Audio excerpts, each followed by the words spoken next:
ஆண்டவராகிய இயேசுவின் நாமத்தில் உங்கள் யாவருக்கும் என் அன்பின் நல்வாழ்த்துக்கள். ஆண்டவர் இன்றைக்கும் நம் நடுவிலே உயிரோடு இருக்கிறார். அவர் நமக்கு ஒரு நல்ல வார்த்தை சொல்லியிருக்கிறார்.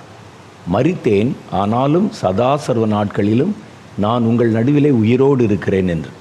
அதை மெய்ப்பிப்பது இந்த நிகழ்ச்சியின் மூலம் நமக்கு தெளிவாக தெரிகிறது. நாம் செய்கிற ஒவ்வொரு சின்ன ஜெபத்தையும் கர்த்தர் எப்படி கவனித்து உண்மையாகவே தன்னை நோக்கி கூப்பிடுகிற யாவருக்கும் கர்த்தர் சமீபமாக இருக்கிறார். எத்தனை அற்புதங்கள் பாருங்கள், எவ்வளோ அதிசயங்கள் பாருங்கள். ஒவ்வொரு காரியத்தையும் கர்த்தர் ஆண்டவர் செய்கிற காரியத்தை முழுசாக சொல்லணும்னா நமக்கு நாள் பத்தாது.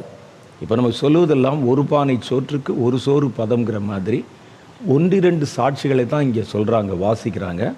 ஆனால் அந்த நிகழ்ச்சிகள் மூலம் கர்த்தர் பல்லாயிரக்கணக்கான பேரை விடுதலை செய்து வருகிறார். தொடர்ந்து இப்படிப்பட்ட நிகழ்ச்சிகளுக்காக நம்ம கர்த்தருடைய பாதத்தில் ஜெபிக்கணும். ஆனால் நாம் இருக்கிற இந்த கடைசி காலம் என்பது நிறைய போராட்டங்களும் பிரச்சனைகளும் உள்ளது. அதுக்கும் கூட நம்ம அதிகமான காரியங்கள் நம்ம முக்கியத்துவப்படுத்தி ஜெபித்து வருகிறோம். இன்றைக்கி ஒரு 3 காரியத்துக்கு மிக முக்கியமாக ஜெபித்தார்கள். இது மாதிரி தான் நிறைய திகிலூட்டக்கூடிய செய்திகளை நம்ம கேட்க நேரிடும். எல்லா தேசங்களிலும், இது இங்கே அங்கன்னு கிடையாது. சின்ன தேசம் ஸ்ரீலங்கா, அந்த தேசத்தில் எப்படி ஒரு பொருளாதார சீரழிவு வந்ததோ, பெரிய தேசம் அமெரிக்கா, அதுலேயும் ஒரு பொருளாதார சீரழிவு வருவதற்கு ஆயத்தமாக காத்திருக்கிறது. ஆஸ்திரேலியாவில், நியூசிலாந்தில், ஃப்ரான்ஸில் இது போன்ற காரியங்கள் தீவிரமாக நடத்தப்பட்டதை அடுத்தடுத்த செய்திகளில் நம்ம கேள்விப்படுகிறோம்.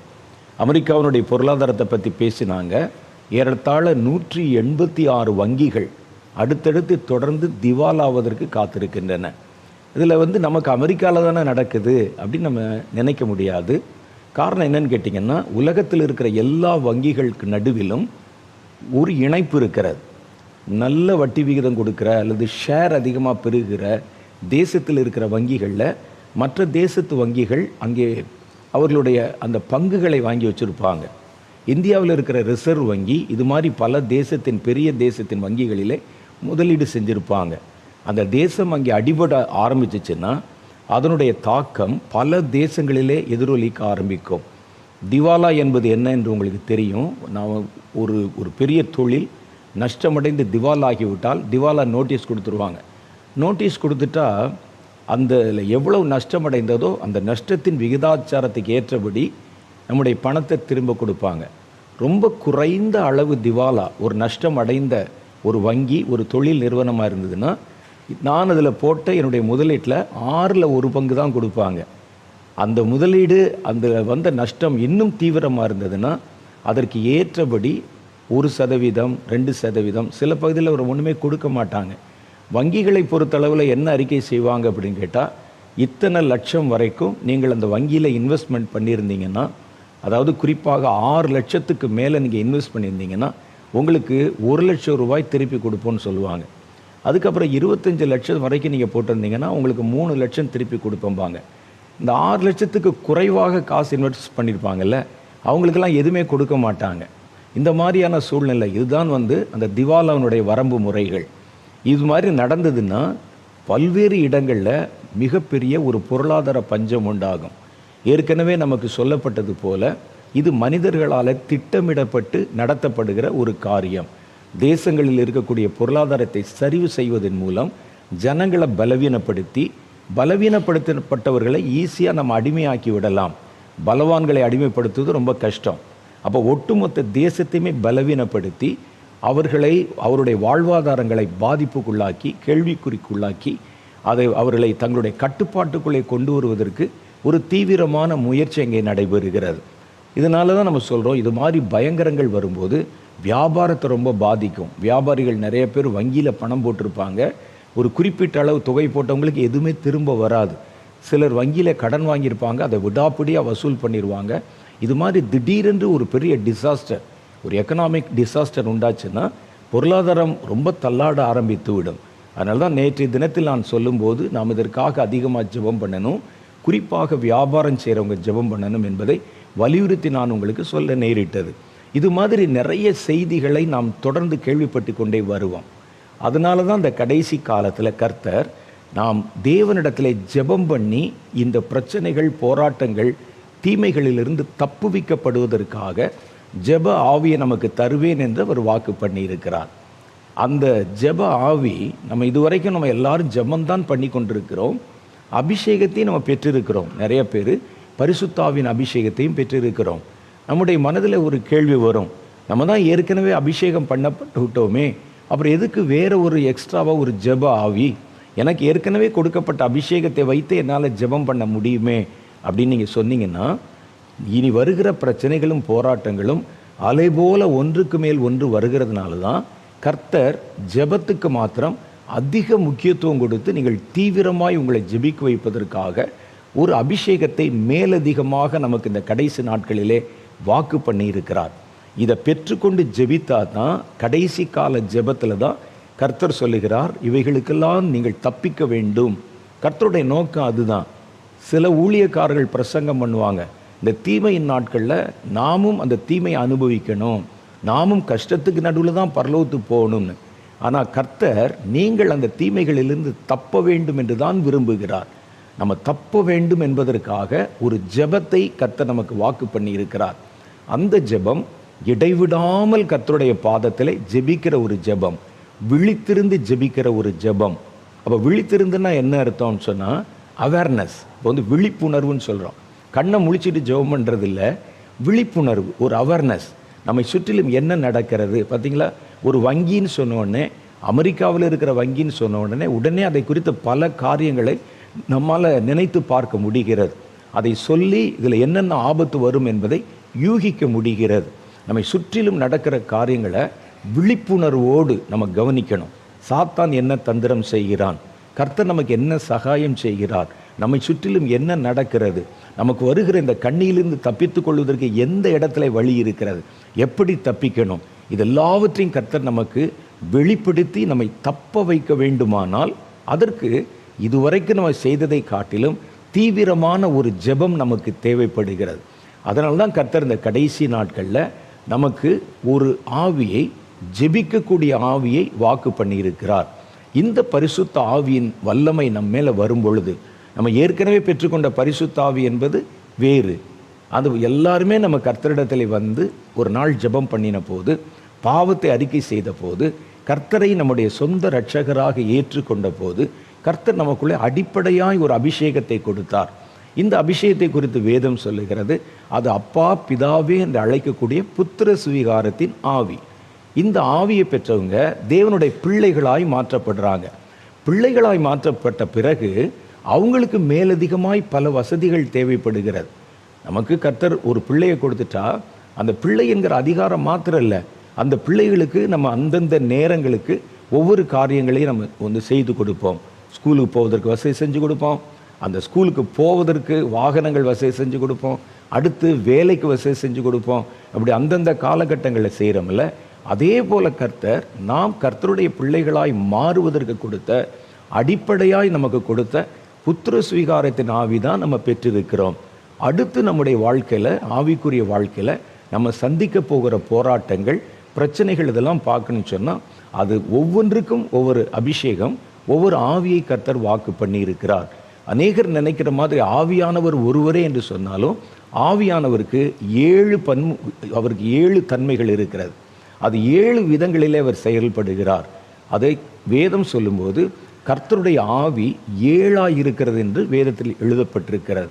அவரிடத்தில் ஆவி பரிபூர்ணமாக இருந்ததே என்று வேதத்தில் சொல்லப்பட்ட மாதிரி அந்த பரிபூர்ணம் என்பது இந்த 7 ஆவிதான்.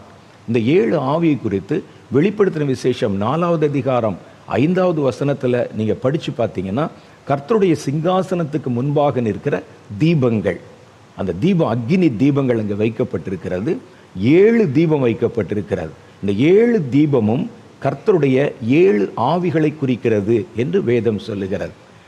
இதே ஆவிகளை பற்றி 6வது அதிகாரத்தில் 5வது வசனம் என்ன சொல்லுகிறது அப்படின்னு கேட்டால், இந்த ஆவிகள் பூமிக்கு அனுப்பப்படுவதற்காக வைக்கப்பட்டிருக்கிற 7 ஆவிகள், கர்த்தருடைய கண்கள் என்று அது அடையாளப்படுத்தப்படுகிறது. இந்த ஆவிகள் 7 கண்கள் அங்கே இருக்கிறது. இந்த 7 கண்களும் கர்த்தருடைய 7 ஆவிகளாம். இது பூமி எங்கும் புறப்பட்டு போக கர்த்தரால் அனுப்பப்பட போகிற 7 ஆவிகள் என்ற சத்தியத்தை கர்த்தருடைய வேதம் நமக்கு சொல்லுகிறது. அதனால் நம்ம ஆவியானவர் ஒன்று தான், ஒரு முறை அபிஷேகம் பண்ணப்பட்டு விட்டோம் போதும் என்று நம்ம நினைச்சிடக்கூடாது. நம்முடைய ஆவிக்குரிய வாழ்க்கையில் ஒவ்வொரு கட்டத்திலும் நம்ம ஒவ்வொரு விதமான போராட்டங்கள், ஒவ்வொரு விதமான பிரச்சனைகளை நம்ம எதிர்கொள்ள நேரிடும். நம்முடைய விசுவாசத்தை காத்துக்கொள்ள ஒரு போராட்டம், ஜீவனை காத்துக்கொள்ள ஒரு போராட்டம், பரிசுத்தத்தை காத்துக்கொள்ள ஒரு போராட்டம், கர்த்தரோடு கூட இருக்கிற உறவை காத்துக்கொள்ள ஒரு போராட்டம்னு நிறைய போராட்டங்கள் நமக்கு இருக்குதே. அப்படிப்பட்ட போராட்டங்களில் ஒவ்வொரு காலகட்டத்திலும் ஜெயிப்பதற்காகத்தான் கர்த்தர் அந்தந்த அபிஷேகத்தை வாக்கு பண்ணி இருக்கிறார். இந்த 7 அபிஷேகத்தில் பிரதானமான அபிஷேகம் தான் ஜெப அபிஷேகம். இதை ஜெப ஆவி என்று நம்ம சொல்லுகிறோம். நம்ம பெற்றுக்கொண்ட அடிப்படையில் பெற்றுக்கொண்ட ஆவியையும் இதையும் போட்டு நீங்கள் கன்ஃபியூஸ் பண்ணக்கூடாது. இந்த அபிஷேகம் அந்தந்த காலகட்டங்களில் கர்த்தருக்கு என்று பெரிய காரியங்களை செய்வதற்காக வாக்குத்தத்தம் பண்ணப்படுகிறது. அபிஷேகம்ங்கிற வார்த்தை சொல்கிறாங்களே, அபிஷேகம் என்றால் என்ன அப்படின்னு ஒரு கேள்வி நமக்கு வரும். அபிஷேகம்னா என்னன்னா, கர்த்தருடைய ஆவி மனிதனுக்குள் இறங்கி வந்து அவனுக்குள் வாசம் பண்ணுவதுக்கு பேர் தான் அபிஷேகம். அப்போ 7 ஆவிகள் இருக்கிறது. 7 ஆவிகளும் வித்தியாசமான கிரியைகளுக்காக பிரத்யேகமாக உருவாக்கப்பட்டிருக்கிறது. அது 7மே கர்த்தருடைய ஆவி தான். அந்த ஆவி மனிதனுக்குள் இறங்கி அவனோட கூட தங்கி தாபரித்து அவனை அந்த ஆவி அந்த கிரியைகளை செய்ய வைக்கும். குறிப்பாக ஜெப ஆவினா உங்களை ஜெபம் பண்ண வைக்கும். யுத்தம் பண்ணுகிற ஆவினா ஆவில யுத்தத்தை பண்ண வைக்கும். ஒரு தீர்க்க தரிசன ஆவினா உங்களை தீர்க்க தரிசனம் சொல்ல வைக்கும். ஒரு சுவிசேஷ ஆவினா உங்களை சுவிசேஷம் அறிவிக்கும் போது அதை சார்ந்திருக்கிற வரங்களை எல்லாம் இயங்க வைக்கும். நீங்கள் சொல்கிற சுவிசேஷத்துக்கும் சாதாரண மனிதர்கள் சொல்கிற சுவிசேஷத்துக்கும் ரொம்ப வித்தியாசம் இருக்கும். ஆகவே காலம் கடைசியாகிட்டதுனால இனி நம்ம ஒவ்வொரு காரியத்திற்கும் போராடித்தான் ஜெயிக்க வேண்டி இருக்கிறது. நம்ம ஜெபிப்பதற்கு நிறைய காரியங்கள் ஒன்று மாற்றி ஒன்று வந்து கொண்டே இருக்கிறது. நேற்று ஜெபம் பண்ணும்போது சில பிரச்சனை, இன்னைக்கு ஜெபம் பண்ணும்போது புதுசாக அநேக பிரச்சனைகள். நேற்று நம்ம ஜெபம் பண்ணின போது அமெரிக்காவில் 3 வங்கி, இன்றைக்கி நம்ம ஜெபம் பண்ண வரும்போது 186 வங்கிகள். பார்த்திங்கன்னா பிரச்சனைகளுடைய தீவிரங்கள் பெருகி கொண்டே வருகிறதுனால இனி நம்ம தொடர்ந்து ஜெபத்தில் இருந்தால் மாத்திரம்தான் நம்முடைய ஜீவனை காத்துக்கொள்ள முடியும், அழைப்பை காத்துக்கொள்ள முடியும், கர்த்தருக்குள்ளே நம்ம சாட்சியாக நிற்க முடியும். இதற்கு கர்த்தர் நமக்கு வாக்கு பண்ணின, கர்த்தர் நமக்கு ரெக்கமெண்ட் பண்ணின ஒரே காரியம் என்னென்னா, விழித்திருந்து ஜெபம் பண்ணுங்கள். இந்த ஜெபந்தான் இந்த கடைசி கால ஆபத்துகளிலிருந்து உங்களை தப்புவிக்கும், பாதுகாக்கும், கர்த்தர் முன்பாக நிற்பதற்கு உங்களை ஆயத்தப்படுத்தும் என்று கர்த்தர் சொல்லியிருக்கிறார். வெறுமனே சும்மா ஜெபம் பண்ணுங்கன்னு சொன்னால் எப்படி? நாம தானே ஏற்றபடி வேண்டிக் கொள்ள வேண்டியது என்னது என்று அறியாதிருக்கிறபடினால கர்த்தர் உங்களை ஜெபிக்க சொன்னதோடு நின்றல. உங்கள் பிரச்சனை அவருக்கு நல்லா தெரியும், நமக்கு ஏற்றபடி ஜெபிக்க தெரியாதுன்னு தெரியும். அதனால கர்த்தர் என்ன செய்கிறார்னா, ஜெபிக்க சொல்லி கட்டளையும் கொடுத்து ஜெபிப்பதற்கான பலனையும் கொடுக்கிறார். அதுதான் இந்த ஜெப ஆவி. பாருங்க, நம்ம தொடர்ந்து சில வாரங்களாக பல நிகழ்ச்சிகளில் இந்த ஜெப ஆவியை பற்றி நம்ம ஆழமாக ஒவ்வொரு காரியத்தையும் நம்ம பார்க்குறோம். ஏன் நம்ம இவ்வளவு ஆழமாக சொல்லணும் அப்படின்னு சொன்னால், எந்த காரியத்தையும் நீங்கள் தேவனிடத்திலிருந்து பெற்றுக்கொண்டால், ஒரு வரமாக இருக்கலாம், ஒரு வல்லமையாக இருக்கலாம், ஒரு அபிஷேகமாக இருக்கலாம், ஒரு வசனமாக இருக்கலாம், தேவனிடத்திலிருந்து நீங்கள் பெற்றுக்கொள்கிற எதையும் முதல்ல நீங்கள் நன்றாக அறிந்து கொள்ள வேண்டும். நம்முடைய ஆவிக்குரிய ஜீவன், ஆவிக்குரிய வாழ்க்கையே அறிந்து கொள்வதில் தான் இருக்கிறது. ஒன்றான மெய்தேவனையும் அவர் அனுப்பின குமாரனாகிய கிறிஸ்துவையும் அறிவது தான் நித்திய ஜீவன். அப்போ கர்த்தர் ஒரு அபிஷேகத்தை கொடுக்குறாருன்னா, கொடுங்க ஆண்டவரே, நாங்கள் அந்த அபிஷேகத்தில் நிறைகிறோம் சொல்லுவதல்ல. இந்த அபிஷேகம் என்ன செய்யும், இந்த அபிஷேகத்தை எப்படி உபயோகப்படுத்தணும், இந்த அபிஷேகத்தை எப்படியெல்லாம் உபயோகப்படுத்தக்கூடாது, இந்த அபிஷேகம் எந்த நேரத்தில் வேலை செய்யும். கர்த்தர் நமக்கு ஒரு காரியம் கொடுத்தாலும் முதல்ல இந்த காரியத்தை குறித்து நீங்கள் தெளிவாக தெரிந்து கொள்ள வேண்டும். சில காரியங்கள் ரொம்ப புதுசாக இருக்கும், அதை எப்படி பயன்படுத்தும் நமக்கு தெரியும், அதை தெரியணும். அப்போ அதற்காகத்தான் வேதத்தில் நம்ம தேடி கர்த்தர் இன்னைக்கு நமக்கு வாக்குத்தத்தம் பண்ணுறாரே ஒரு ஆவியை, ஜெப ஆவியை. இந்த ஆவியை கடைசி காலத்தில் நான் என் ஜனங்கள் நடுவில் கொடுப்பேன்னு சொல்கிறாரே, கடைசி காலத்துக்கும் இந்த அபிஷேகத்துக்கும் என்ன தொடர்பு, இதை நம்ம எந்தெந்த இடத்துலலாம் உபயோகப்படுத்தணும், எப்படி ஜெபம் பண்ணணும், நம்ம பண்ணுற ஜெபம் அந்த பிரச்சனை மேற்கொள்ள போதுமானதாக இருக்கணும். சில சமயங்களில் பார்த்திங்கன்னா நிறைய பேர் கூட்டமாக கூடி சில காரியங்களுக்கு ஜெபிப்போம். அப்படி ஜெபித்திருந்தால் கூட நம்ம செய்த ஜெபம் கேட்கப்படாமல் அந்த காரியங்கள் தீவிரித்து நடந்து விடுகிறதை கூட பார்க்குறோம்.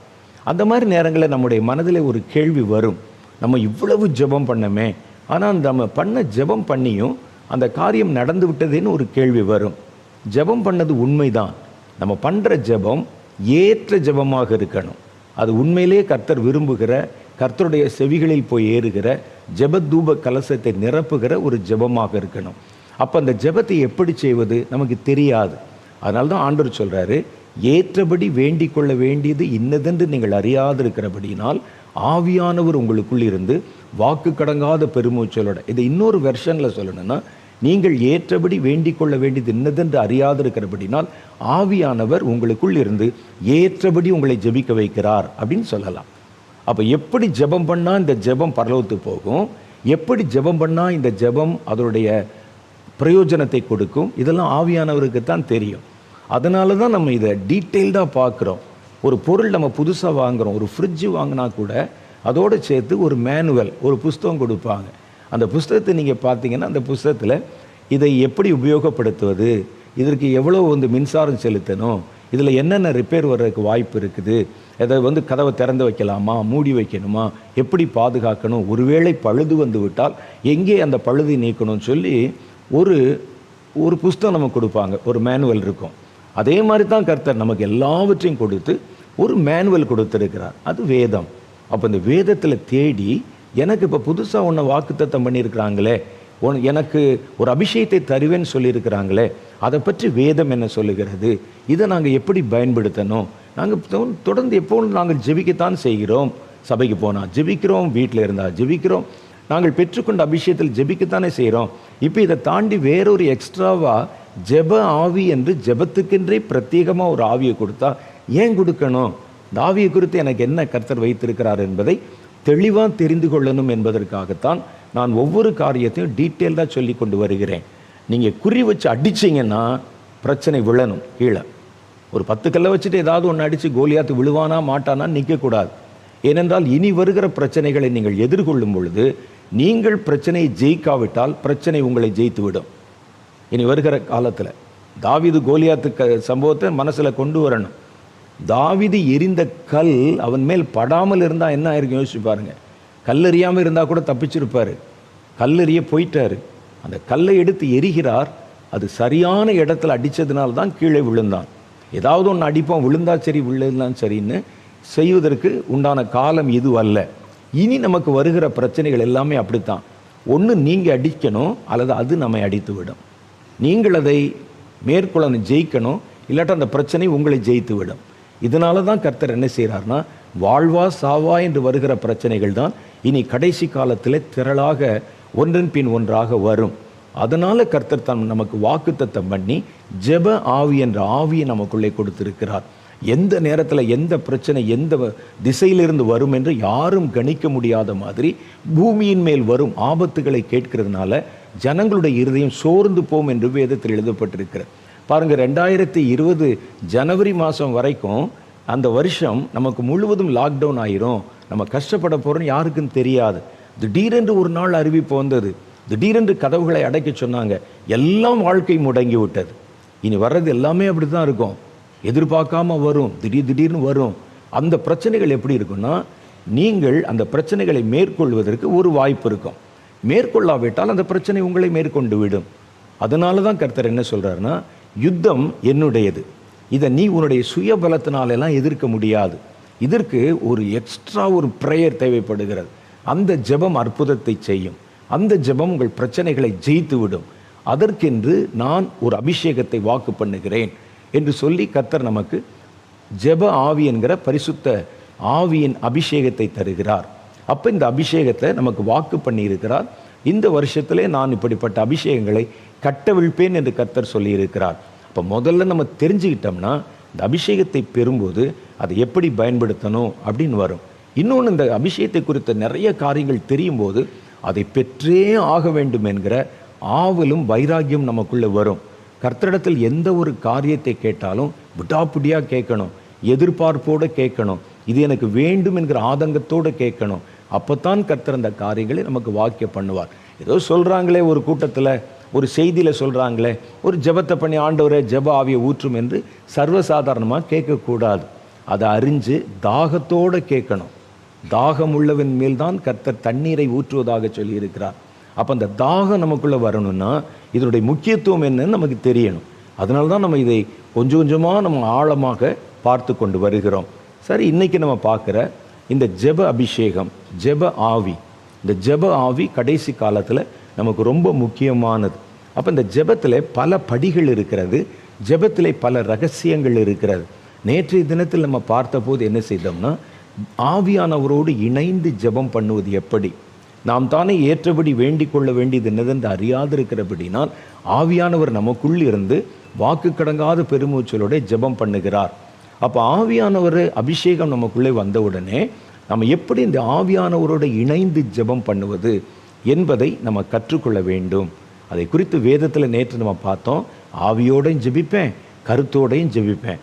நான் ஏன் பிரச்சனை சொல்லி ஆவியானவருடைய உதவியை நாடி நானும் ஆவியானவர் சேர்ந்து ஜெபம் பண்ணுவோம். உங்கள் சரீரமே ஒரு ஜெப ஆலயம் மாதிரி மாறிடும். நம்ம சரீரமே உள்ளுக்குள்ளே ஒரு ஜெபம் நடக்கிறது. நம்ம போகிறோமே இண்டிவிஜுவல் ப்ரேயர், தனி ஜெபம் சொல்கிறோமே, அது தனி ஜெபம் அல்ல, கர்த்தரோடு சேர்ந்து செய்கிற ஜெபம். அப்போ தேவனும் ஆண்டவருடைய ஆவியும் நீங்களும் சேர்ந்து ஜெபம் பண்ணும்போது ஒரு ஜெப ஆலயமாகவே உங்களுடைய சரீரம் மாறிவிடுகிறது. அப்போ நம்ம கர்த்தருடைய பாதத்தில் ஜெபிக்கிறோம்.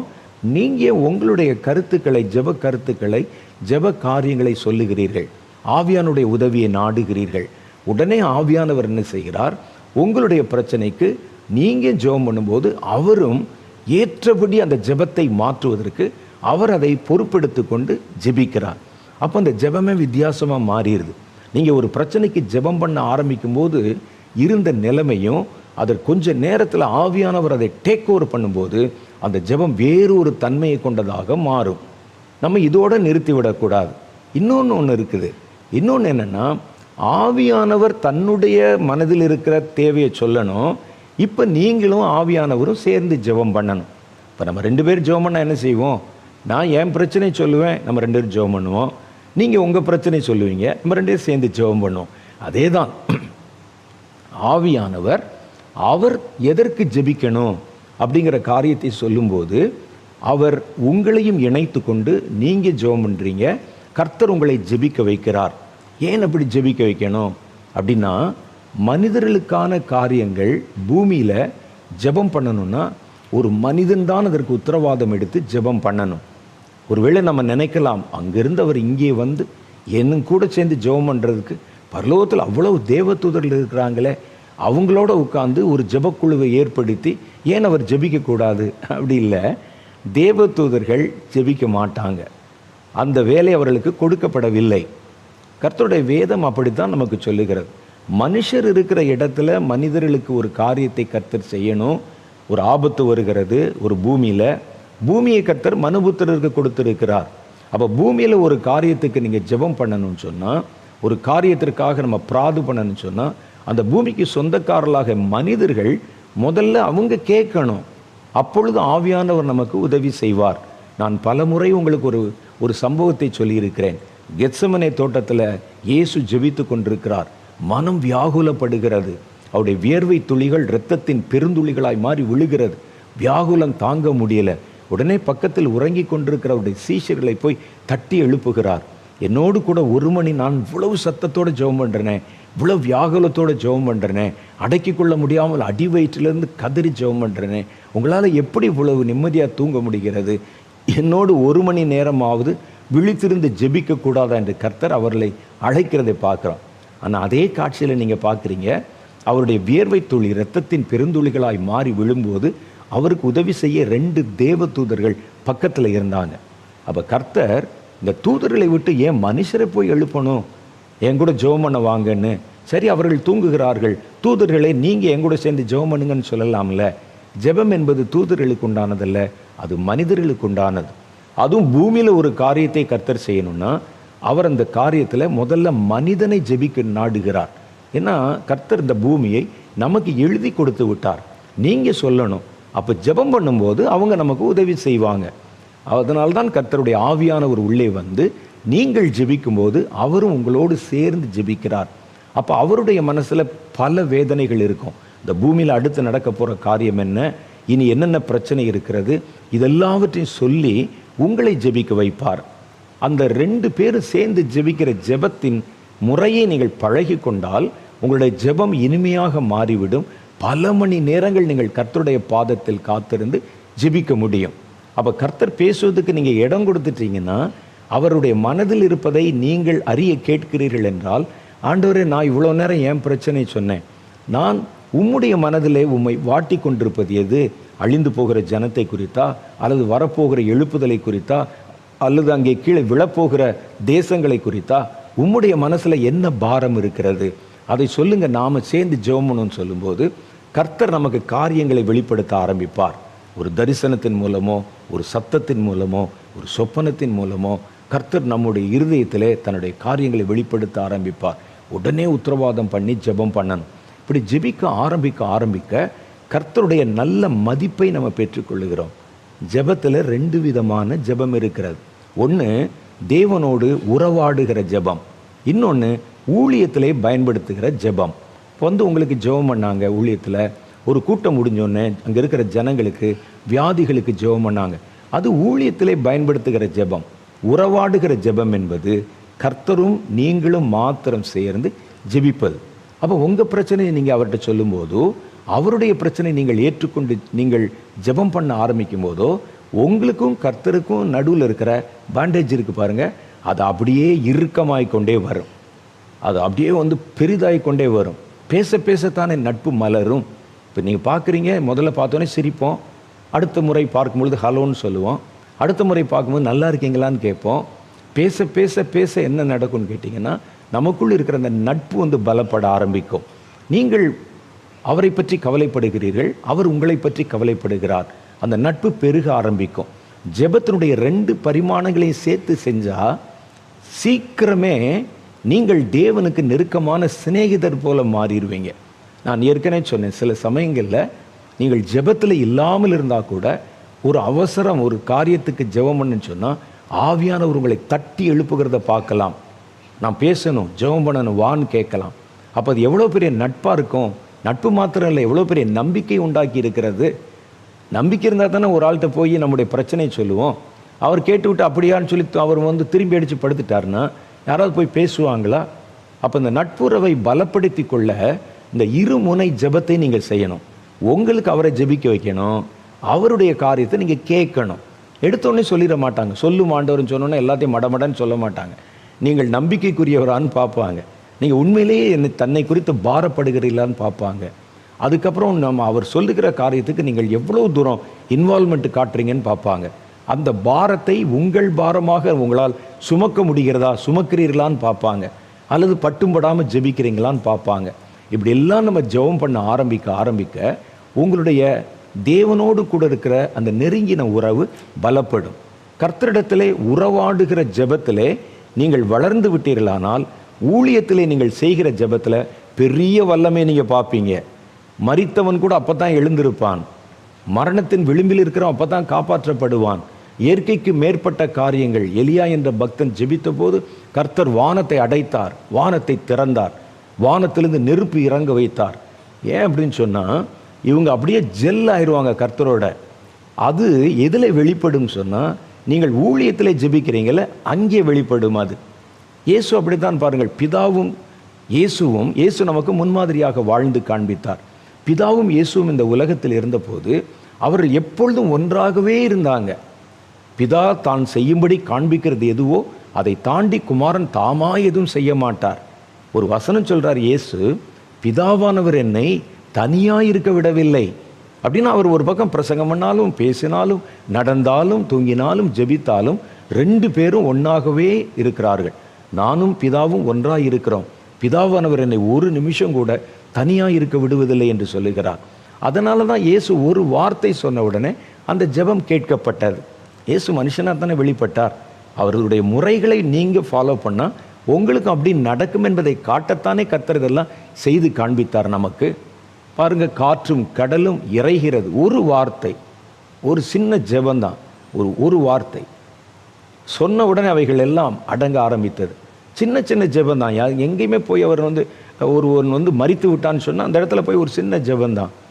உடனே அவனை கை தூக்கி எழுப்புகிறார், உடனே எந்திரிக்கிறான். பிதாவை என்னை கேளும் என்று சொல்லுகிறார், உடனே கேட்கிறார். அப்போ எவ்வளோ தூரம் நம்ம ஜெல் ஆகிறோம், நெருக்கமாகிறோம், ஒருவரோடு ஒருவர் ஐக்கியமாகிறோம் என்பது ரொம்ப முக்கியம். இந்த ஐக்கியத்தை ஏற்படுத்துவது தான் இந்த இருமுனை ஜெபம். இந்த இருமுனை ஜெபம் என்பது ரொம்ப முக்கியமானது.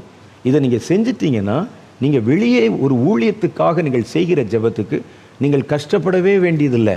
ஒரு வார்த்தை சொல்லுவீர்கள், கர்த்தர் ஏன் என்று கேட்பார். நீங்கள் அழைப்பீர்கள், இருக்கிறேன் என்பார். செய்யும் என்பீர்கள், செய்தேன் என்பார். இதெல்லாம் உங்கள் வாழ்க்கையில் அனுபவமாக நீங்கள் பார்க்க முடியும்.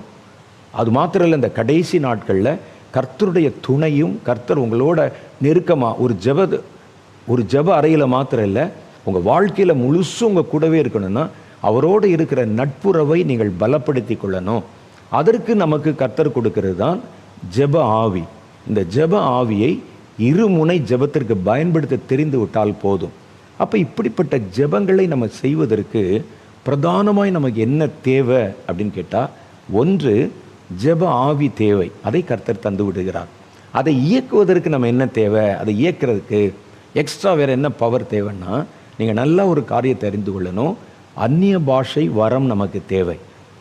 இந்த அந்நிய பாஷை தான் தேவனோட கூட பேச வைக்கிறது உங்களை. அந்நிய பாஷையை இந்த அபிஷேகத்தோடு நீங்கள் இணைத்து பயன்படுத்தினால் ஒரு பெரிய விளைவுகளை உங்களால் பார்க்க முடியும். நிறைய பேருக்கு அந்நிய பாஷைனா என்னன்னே தெரியாது. ஏதோ வருகிறோம், ஜெபம் பண்ண சொல்கிறாங்க, ஜெபம் பண்ணுகிறோம், அந்நிய பாஷையில் பேசுகிறாங்க, பேசுங்க அப்படின்னு சொல்கிறோம், பேசுகிறார்கள். அது என்ன நடக்குதுன்னு தெரியாது. ஒரு கேள்வி கேட்க அவங்ககிட்ட, சரி பதிலை நீங்கள் என்கிட்ட சொல்ல வேண்டாம், உங்கள் மனசில் நீங்களே சொல்லிக்கங்க. நான் கேள்வி கேட்குறேன். வருகிறீர்கள், அபிஷேகம் பெறுகிறீர்கள், கர்த்தருடைய வல்லமையிலே நிரப்பப்படுகிறீர்கள், அந்நிய பாஷையிலே பேசுகிறீங்க. இந்த அந்நிய பாஷையை நீங்கள் பேசுகிறீங்களா, உங்களுடைய ஆவி பேசுதா, அல்லது உங்களுக்குள் இருக்கிற கர்த்தருடைய அபிஷேகத்தின் ஆவி பேசுகிறதா? இதை நீங்கள் எப்பாவது யோசித்து பார்த்துருக்கீங்களா? யார் பேசுகிறா அப்படின்னு? ஆவியானவருக்குள்ளே ஆவியானவர் நிரம்பும் போது தான் பேசுகிறோம். ஆவியானவர் பேசுகிறாரா, உங்கள் ஆவி பேசுதா? நான் ஏற்கனவே சொன்னேன், அபிஷேகம்னா என்னென்னா, கர்த்தருடைய ஆவி அவரிடத்திலிருந்து இறங்கி வந்து மனிதனுக்குள் வாசம் பண்ணுவது. மனிதனுக்குள்ளே ஆல்ரெடி ஒரு ஆவி இருக்கிறது, அது மனுஷ ஆவின்னு சொல்லுது. ஆவி இருந்தால் தான் நான் பேச முடியுது, உங்களால் கேட்க முடியுது. ஆவி இருந்தால் தான் பார்க்க முடியுது, புரிந்து கொள்ள முடிகிறது. ஆவி இல்லாவிட்டால் சரீரம் பழுதில்லாமல் இருந்தால் கூட அது செயல்படாது. அப்போ சரீரத்தை செயல்பட வைப்பது ஆவி. அப்போ இந்த ஆவி தான் ஒரு மனுஷனுக்குள்ளே இருக்கிறது. அந்த மனுஷனுடைய ஆவி கர்த்தர் தந்த தீபமாக இருக்கிறது என்றும் கர்த்தருடைய வேதம் சொல்லுது. அஸ் இட் இஸ் மனுஷன் மாதிரியே இருக்கும். அவனுடைய சரீரத்துக்குள்ளே சரியாக பொருந்தி இருக்கும் இந்த ஆவி. இந்த ஆவி சரீரத்தை விட்டு வெளியே போயிடுச்சுன்னா இந்த சரீரம் எந்த இயக்கமும் இல்லாமல் கீழே விழுந்து விடும். அவ்வளோதான், நிற்கக்கூட முடியாது. அதனால் அது எதுவும் பார்க்க முடியாது, புரிய முடியாது. கண்ணை நீங்கள் சோதிச்சு பார்த்தா கண்ணு நல்லா தான் இருக்கும், காதை சோதிச்சு பார்த்தா நல்லா இருக்கும். ஆவி மாத்திரம் இல்லாவிட்டால் உறுப்புகள் நல்லா இருந்தால் கூட எதுவுமே வேலை செய்யாது. அப்போ மனுஷனுக்குள்ளே ஒரு ஸ்பிரிட்டு, அது உங்கள் மாதிரியே இருக்கும். அப்போ அதோடு கூட கர்த்தருடைய ஆவி எல்லா மனுஷனுக்குள்ளும், அவன் எந்த மதத்தை மார்க்கத்தை சேர்ந்தவங்களாக இருந்தாலும், மனுஷன் அப்படின்னு இருந்தால் அவனுக்குள்ள ஒரு ஸ்பிரிட் இருக்கும், மனித ஆவி.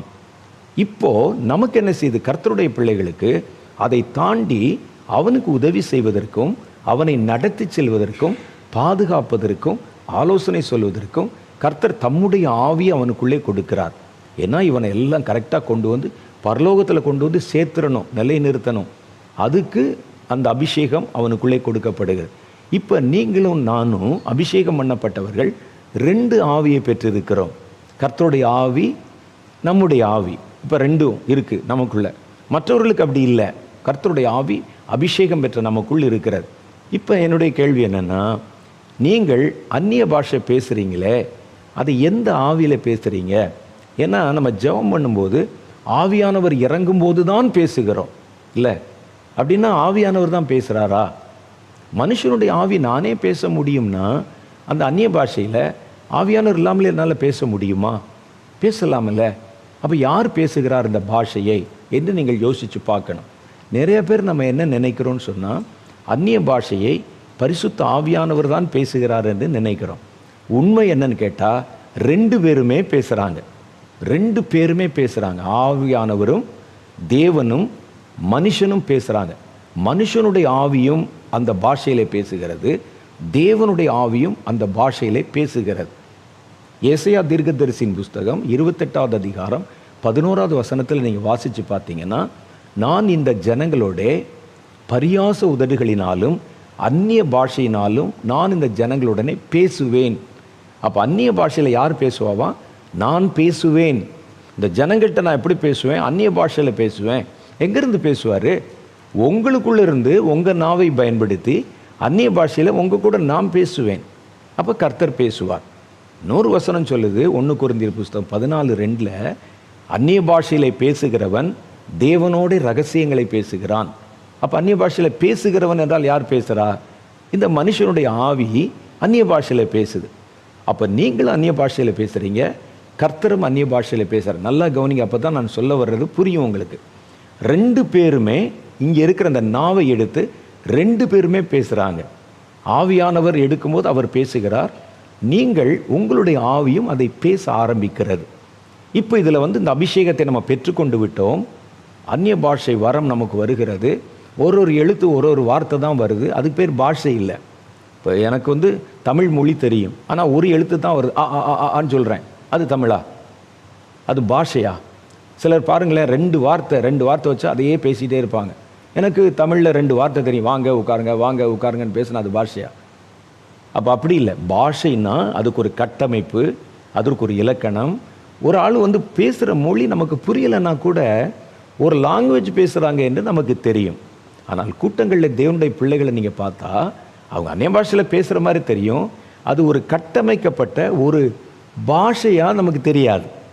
ஏதாவது ஒரே வார்த்தை சொல்லி கத்திக்கிட்டே இருப்பாங்க அப்படியே.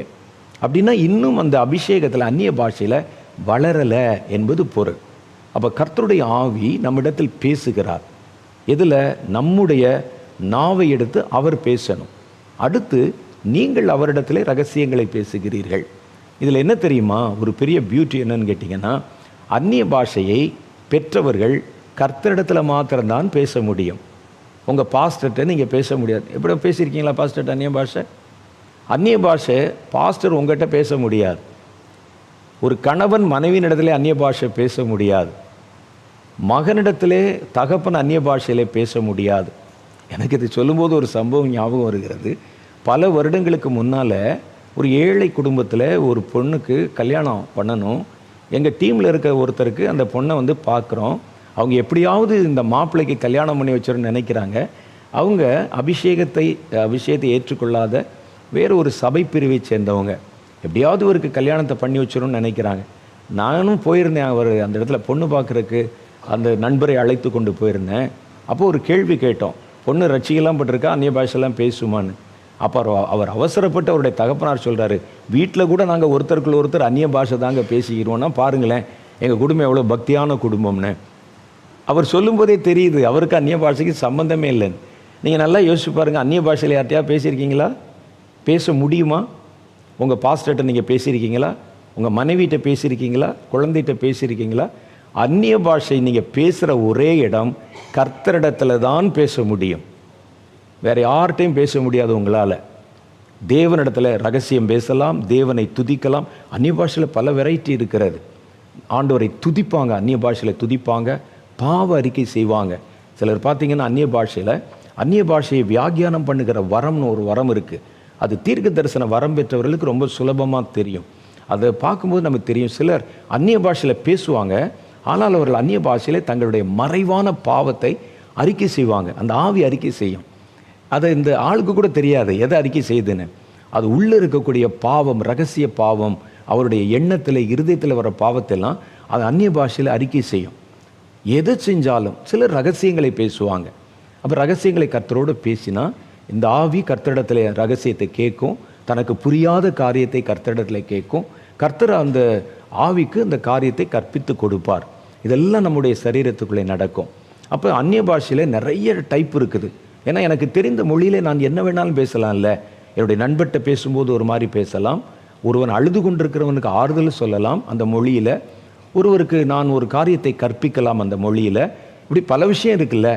அப்போ இதை வைத்து பார்க்கும்போது அந்நிய பாஷையில் பேசுகிறவன் தேவனிடத்தில் மாத்திரம்தான் பேச முடியும், வேறு யார்கிட்டையும் பேச முடியாது. அப்போ ஆண்டவரிடத்தில் பேசணும். அப்போ முதல்ல கர்த்தருடைய நீங்கள் அபிஷேகம் பெறும்போது கர்த்தருடைய ஆவியானவர் தான் உங்களிடத்தில் பேசுகிறார். ஆவியானவர் தான் உங்கள் நாக்கு எடுத்து பேச வைக்கிறார். இந்த நாக்கு என்ன செய்யும்னா, சரீரத்தில் இருக்கிறதுனால தன்னை உபயோகப்படுத்துவது, அந்த மனிதனுடைய ஆவிதான் என்னை உபயோகப்படுத்தும்னா அதுக்கு தெரியும், நம்முடைய மூளைக்கு. ஆனால் இப்போ வேறொரு சக்தி இந்த நாவை எடுத்து பயன்படுத்த வரும்போது அது எளிதில் விட்டு கொடுத்தார். அது அப்படி இழுக்கும். நம்ம எப்போவும் நம்ம பரிசுத்த ஆவி தானே, அல்லது என்னுடைய ஆவி தானே பேசும். இப்போ வேறொரு சக்தி உனக்குள்ளே வந்து என்னமோ பேச வைக்குதுன்னு இது அதில் நாட்டம் காட்டாது, அதுக்கு எதிராக போராடும். மாம்சம் ஆவி ஒன்றுக்கொன்று விரோதமாக போராடும். அந்த நேரத்தில் தான் நாவு தெற்று வாய் நாவு மாதிரி, திக்கு வாய் நாவு மாதிரி தத்த தத்த தத்த பப்பான்னு பேசிகிட்டே இருப்பாங்க. அப்படி ஆரம்பிக்கும், அது விடாது. ஆனால் இந்த அபிஷேகத்தை குறித்த உங்களுக்கு ஞானம் வந்த உடனே அது மண்டைக்கு ஏறணும், மூளைக்கு. மூளை விட்டு கொடுத்துரும். இது ஆவியானவர் செய்கிற செயல், அதனால் நம்ம விட்டு கொடுத்துருவோம், அவர் பேசட்டும் அப்படின்னு விட்டு கொடுத்துரும். இப்போ என்னென்னா, முதல்ல உங்களுக்குள்ளே பரிசுத்தாவின் அபிஷேகம் கிடைத்து அந்நிய பாஷை வரம் கிடைத்த உடனே, அந்நிய பாஷை வரம் என்பது எல்லாருக்குமே கொடுக்கப்படும்.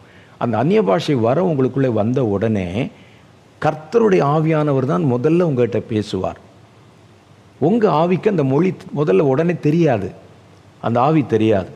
ஆனால் இந்த ஆவி, உங்கள் ஆவி பேச வேண்டும் என்பதற்கு தான் இந்த வரம் கொடுக்கப்படுகிறது. நீங்கள் நல்லா புரிஞ்சுக்கணும். வரம் என்றாலே நீங்கள் பயன்படுத்துவதற்கு கொடுக்கப்படுறது பேர் தான் வரம். வரத்தை கொடுக்குறேன்னு சொல்லிட்டு அவர் பயன்படுத்திக்கிட்டு இருந்தாருன்னா அதுக்கு பேர் வரம் இல்லை. அப்போ அதனால் உங்களுடைய ஆவியும் பேசணும், கர்த்தருடைய ஆவியும் பேசணும். ரகசியங்களை பேசுகிறார்கள் என்றால் கான்வர்சேஷன், 2 பேரும் தானே பேசணும். 2 பேரும் ஒரு சரீரத்துக்குள்ளேருந்து பேசுகிறாங்கல்ல, அப்போ இதுதான் வருகிறது. நீங்கள் நன்றாக ஒரு காரியத்தை புரியணும். நான் மறுபடியும் முதல்லேருந்து வருகிறேன். முதல்ல நீங்கள் அபிஷேகம் பெற்று விட்டீர்கள். அபிஷேகம் பெற்ற உடனே அந்த அந்நிய பாஷை வரம் வருவதற்கு எத்தனிக்கிறது, சரீரம் இடம் கொடுக்க மறுக்கிறது. அதனால் தெற்றுவாய் மாதிரி ஒரே வார்த்தை திரும்ப திரும்ப திரும்ப வருகிறது. நம்மில் பலர் என்ன செய்கிறோம்னா, அந்நிய பாஷை வரம் வந்து விட்டேன்னு சாட்சி சொல்லிட்டு போயிடுறோம். அப்புறம் எப்போ வந்தாலும் எந்த கூட்டத்துக்கு போனாலும் அதே 2 வரி தான், பாப்பான்னு சொல்லிட்டு வீட்டுக்கு போயிடுவோம். கேட்டால் நான் அபிஷேகம் பெற்று விட்டேன், அந்நிய பாஷை பேசுகிறேன் அப்படின்னு சொல்லுவோம். பாஷை என்றால் நீங்கள் நல்ல ஒரு காரியத்தை நீங்கள் இன்றைக்கி ராத்திரியே உட்காந்து ஜெபம் பண்ணி பார்க்கணும். அந்நிய பாஷை பேசி பாருங்கள், அது பாஷை மாதிரி இருக்கான்னு பாருங்கள். நமக்கு வேறு ஒரு மொழி தெரியாது, ஒரு ஒரியா மொழி தெரியாது, ஒரு சைனா மொழி தெரியாது. ஆனால் 2 சைனாக்காரர்கள் பேசும்போது அது ஒரு மொழின்னு தெரியுமில்ல உங்களுக்கு. அவங்க ஒரே வார்த்தையை வந்து சொல்லிகிட்டு இருப்பாங்க. எந்த மொழிக்கும் ஒரு அமைப்பு இருக்கிறது, ஒரு கட்டமைப்பு இருக்கிறது. அப்போ என்னென்னா, நம்ம பேசுவது இன்னும் உங்களுடைய ஆவி பேச ஆரம்பிக்கலை, இன்னும் ஆவியானவர் தான் உங்களை பேச வைப்பதற்கு முயற்சி செய்து கொண்டிருக்கிறார். அப்போ எப்போவுமே பார்த்தீங்கன்னா முதல்ல ஆவியானவர் பேசுவார். அது பேசின பிறகு உங்களுடைய ஆவிக்குள்ளே அந்த வரம் டிரான்ஸ்ஃபார்ம் ஆகும். அப்படியே உள்ள எப்பொழுதும் சாதாரண உலகத்தில் கூட பாருங்கள், ஒருவர் பேசித்தான் உங்களை பேச வைத்திருப்பார்கள். சொல்கிற உண்மையா? நீங்கள் எப்படி பேசுனீங்க சொல்லுங்கள். இப்போ பேசுகிறோமே, நம்ம நிறையா பேசுகிறோம். ஒருத்தர் பேசித்தான் உங்களை பேச வச்சுருப்பாங்க. பேசாத இடத்துல பிறந்த குழந்தை பேசவே பேசாது. நாக்கு நல்லாயிருக்கும், நரம்பு நல்லாயிருக்கும். சாதாரண பொது வாழ்க்கையிலேயே, நம்முடைய மனித வாழ்க்கையிலே ஒருவர் பேசி, உங்கள் தகப்பனாராக இருக்கலாம், தாயாராக இருக்கலாம், அல்லது பக்கத்தில் இருந்த இனஜன பந்துக்களாக இருக்கலாம், அவங்க பேசித்தான் உங்களை பேச வச்சாங்க. அதே மாதிரி ஆவியானவர் உங்களுக்குள்ளிருந்து பேசி உங்களை பேச வைப்பார். ஆனால் நம்ம என்ன செய்கிறோம்னா, அந்த அந்நிய பாஷைக்கு நம்ம நேரம் கொடுக்கறது இல்லை. ஆவியானவர் பேசிக்கொண்டு அதை டிரான்ஸ்ஃபார்ம் ஆகும்ல நம்ம ஆவிக்குள்ளே, அதுக்குள்ளே கட் பண்ணிடுவோம் நம்ம. அதனால தான் நம்முடைய கூட்டங்களை நம்ம பேசுங்க, நல்லா விடாமல் பேசுங்க. அது அங்கேருந்து இங்கே டிரான்ஸ்ஃபார்ம் ஆகணும் ரெண்டும். இப்போ ரெண்டும் பேசினால்தான் ரகசியத்தை பேச முடியும். வெறும் ஆவியானவர் பேசுனதோட நீங்கள் திருப்தி ஆகிட்டு நிறுத்திட்டீங்கன்னு வச்சுக்கோங்களேன், அதுக்கப்புறம் உங்களுக்கு நீங்கள் பேச முடியாது, உங்கள் ஸ்பிரிட்டு. அப்போ எப்பொழுதும் ஒரு ஜெபத்திலே கர்த்தருடைய ஆவியானவர் தான் முதல்ல துவக்கம் செய்வார். கர்த்தருடைய ஆவியானவர் தான் துவக்கம் செய்வார். அப்போ நீங்கள் உட்கார்ந்து ஜெபம் பண்ண ஆரம்பிக்கும்போது அந்நிய பாஷை வந்துருச்சுன்னு சொன்னாலே கர்த்தருடைய ஆவியானவர் உங்கள் ஆவியிடத்தில் ஏதோ பேச விரும்புகிறார் என்று அர்த்தம். அவர் தான் பேச்ச ஆரம்பிப்பார். முதல்ல எல்லா இடத்துலையும் அப்படி தான் ஆரம்பித்து பேசுவாங்க. நான் அந்நிய பாஷை பல மணி நேரம் உட்காந்து பேச முடியும், பேசியிருக்கிறேன். நான் பேசும்போது எனக்கு நல்லா தெரியும், நான் கவனித்து கேட்டிருக்கிறேன். 2 பேர் பேசுகிறது எனக்கு தெரியும். ஒரு அங்கே பேசப்படுகிற ஒரு பாஷை அத்தாரிட்டியோடு இருக்கும்.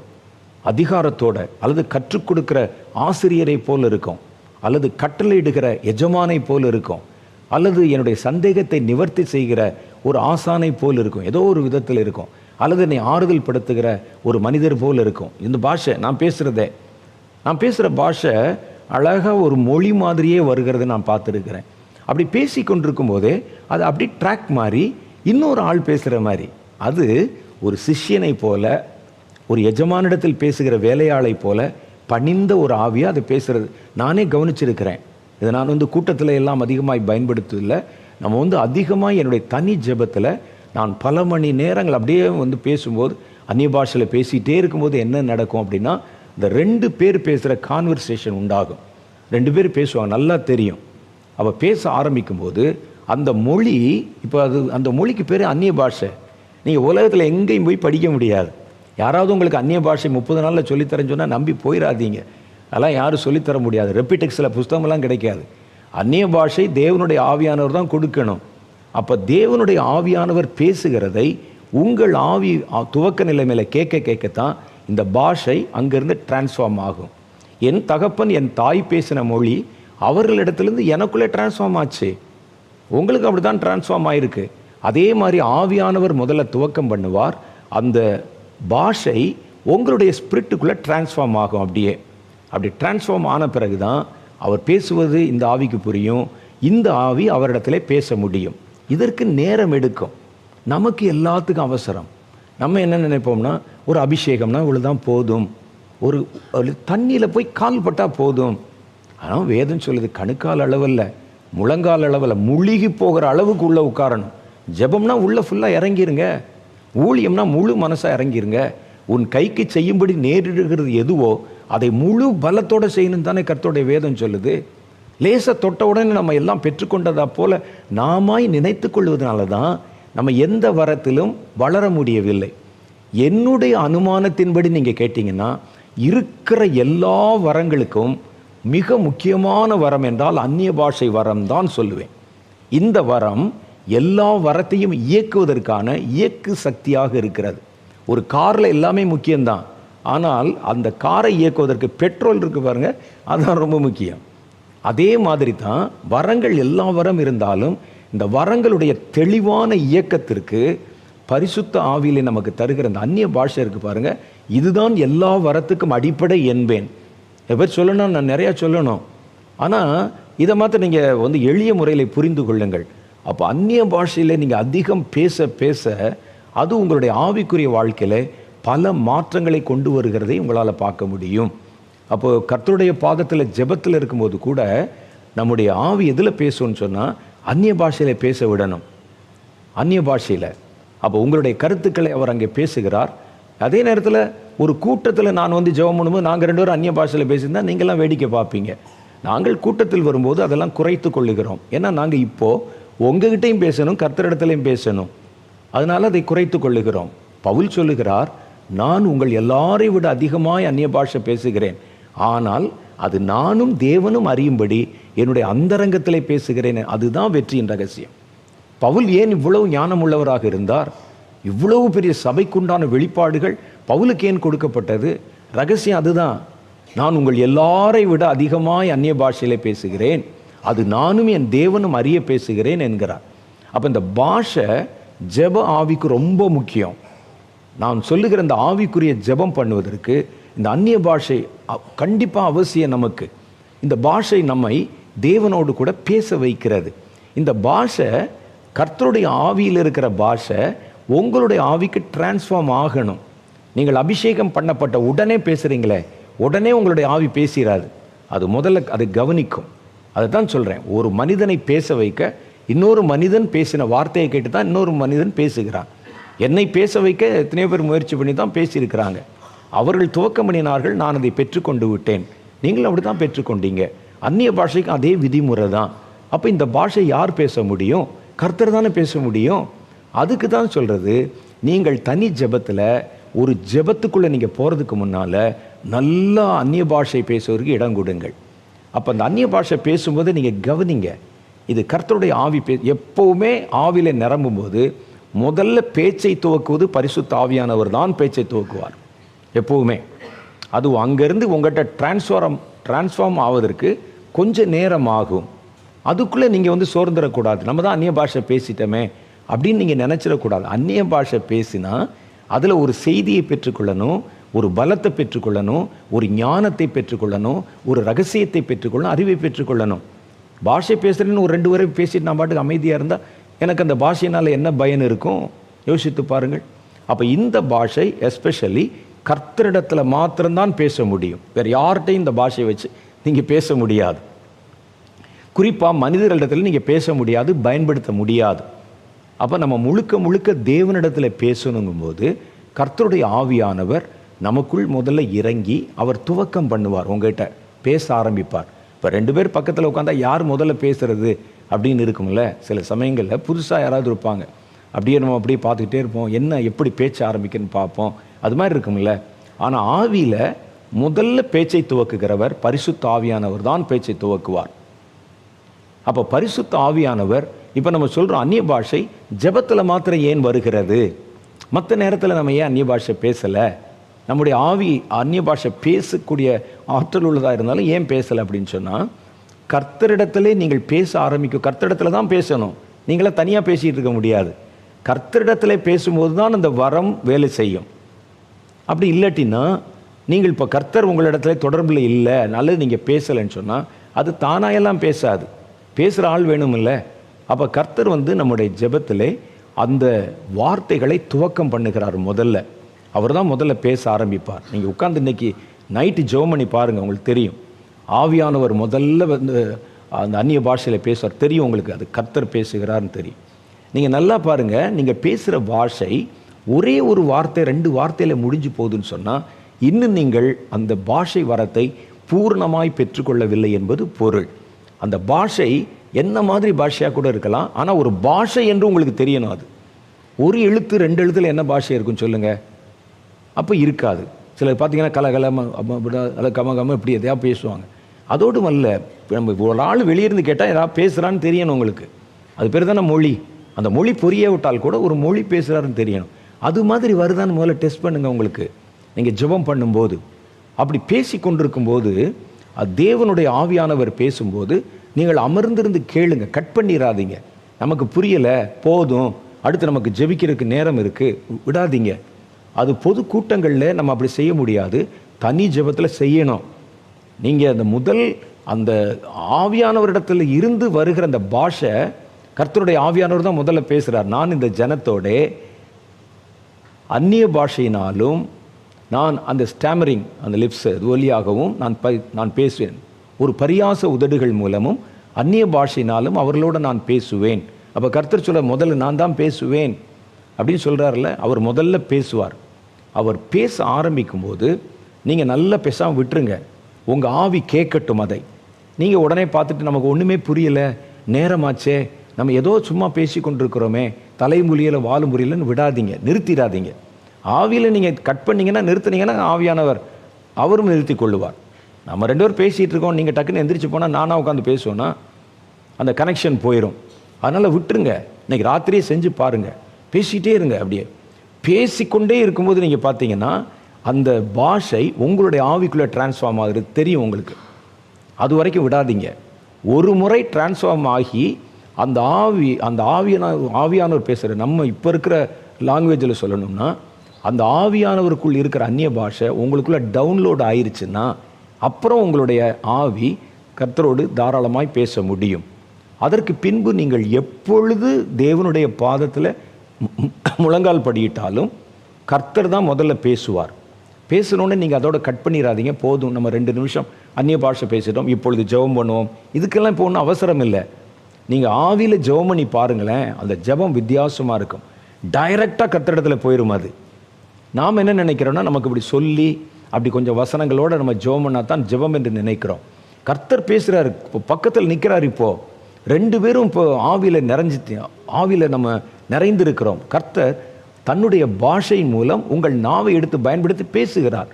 இப்போ என்ன செய்ய போகிறீங்க, நீங்கள் உங்கள் ஆவியை பேச விடணும். அப்போ அந்த பாஷை உள்ளே போயிடுச்சா, உள்ளே போக போக கர்த்தர் ஒரு வெளிப்பாட்டை கொடுக்கும்போதும் ஒரு காரியத்தை ரகசியத்தை பேசும்போதும் அவர் இந்த மொழியை தான் அவர் எடுத்து பயன்படுத்துகிறார். அப்போ 2 பேருக்கும் அந்த மொழி தெரிஞ்சிருக்கணும். ஒருவேளை கர்த்தர் உங்களிடத்தில் பேசி உங்கள் ஆவிக்கு அந்த மொழி மாற்றம் செய்யப்படாமல் இருந்தால், அதுக்குள்ளே போகாமல் இருந்தால், ரகசியம் பேசியும் பிரயோஜனம் இல்லை. ரகசியம் பேசுகிறாங்க, நான் ரகசியம் பேசுகிறேன் எனக்கு தெரிஞ்ச ஒரு மொழியில், மொழி உங்களுக்கு தெரியல, உங்கள் ஆவிக்கு அந்த மொழியிலே பரிச்சயம் இல்லைன்னா நீங்கள் எப்படி அந்த ரகசியத்தை புரிந்து கொள்வீர்கள்? அதில் ஏதாவது 2 வார்த்தை தான் எனக்கு தெரியும் அப்படின்னு சொன்னால், ஒரு பெரிய ரகசியத்தை பேசினா எப்படி புரிவீங்க? புரியாது. அப்போது ஒரு தீர்க்க தரிசன வரமாக இருந்தாலும், கர்த்தர் ஒரு ரகசியத்தை வெளிப்படுத்துமா இருந்தாலும், முதல்ல நீங்கள் அந்நிய பாஷை வரத்தில் தெளிவான ஒரு அனுபவத்தை கொண்டிருக்க வேண்டும். ஆழமான அனுபவத்தை இல்லாவிட்டால் சாத்தியமில்லை. இது எதுவுமே சாத்தியமில்லை. உங்கள் ஜெபமும் அரகுர ஜெபமாக இருக்கும், தீர்க்க தரிசனம் அரகுர தீர்க்க தரிசனமாக இருக்கும். சில தீர்க்க தரிசனங்கள் ஆழமாக ஸ்டெப் பை ஸ்டெப் அவ்வளோ விஷயங்கள் வெளிப்படுத்தப்படுகிறதுனா, அப்போ கர்த்தர் ஒரு ரகசியமாக தானே பேசியிருப்பார். அந்த ரகசியத்தை விளங்கி கொள்ளுகிற மாதிரி நம்முடைய ஆவியை நம்ம பயிற்றுவித்து கர்த்தரோடு பேசவும், அவர் பேசுகிறது புரியவும், நீங்கள் பேசுகிறது அவருக்கு கேட்கவுமான உறவை நீங்கள் வளர்த்து கொண்டால்தான் ரகசியங்களை பேச முடியும், பெற்றுக்கொள்ள முடியும். அப்போ அதுக்கு நம்ம என்ன செய்யணும்? பொறுமை வேணும். நமக்கு ஒரு வரத்தை பெற்றுக்கொண்டவுடனே எடுத்தோடனே அள்ளி தெளித்த மாதிரி எதையும் நம்ம பயன்படுத்தி விட முடியாது. முதல்ல இந்த வரத்தை குறித்து ஒரு அண்டர்ஸ்டாண்டிங். இப்போ இந்த வரத்தை எடுத்து தான் நம்முடைய ஜெபத்திலே அந்த வரத்தை பயன்படுத்த ஆரம்பிக்கிறோம். அப்போ நல்லா உங்கள் ஆவியை பேச விடுறீங்க. அந்த ஆவி தேவனுடைய ஆவியோடு பேசுகிறது. 2 பேரும் பேச ஆரம்பித்தா கொஞ்சம் நேரத்தில் என்ன நடக்கும் அப்படின்னு கேட்டால், ஆவியானவர் பேசுகிற சப்தமும் உங்களுக்கு கேட்கும், உங்களுடைய ஆவி பேசுகிறதும் உங்களுக்கு புரியும். 2மே பேசுவாங்க. அப்படி பேசி அவர்கள் அந்த ஜெப காரியங்கள், ஜெபிக்க வேண்டிய காரியங்கள் எல்லாம் சொல்லுவாங்க. ஆவியானவர் ஒரு காரியத்தை உங்களுக்கு தெளிவுபடுத்துவதற்கு அந்த அந்நிய பாஷை பேசப்படும் போதே பேசப்படுகிற காரியங்கள் உங்களுக்கு திரையில் தெரிஞ்ச மாதிரி கர்த்தர் அந்த காட்சிகளை உங்களால் பார்க்க முடியும். இப்போ அந்நிய பாஷையில் நாங்கள் இப்போ உட்காந்து இப்போ ஜெபம் பண்ணுறேன், அப்படியே அந்நிய பாஷையில் பேசிகிட்டே இருக்கேன். கர்த்தர் என்கிட்ட என்ன ரகசியத்தை பேசுகிறாரோ அந்த ரகசியத்தை என் ஆவி அப்படி ஒரு படம் மாதிரி பார்க்க ஆரம்பிக்கும். கர்த்தருடைய வார்த்தை படம் மாதிரி தெரியும் நமக்கு. அவர் சொல்கிறது என்ன சொல்ல வராங்க, எங்கேருந்து வருது நமக்கு தெரியும். அதைத்தான் நம்ம தரிசனம் என்று சொல்லுகிறோம்.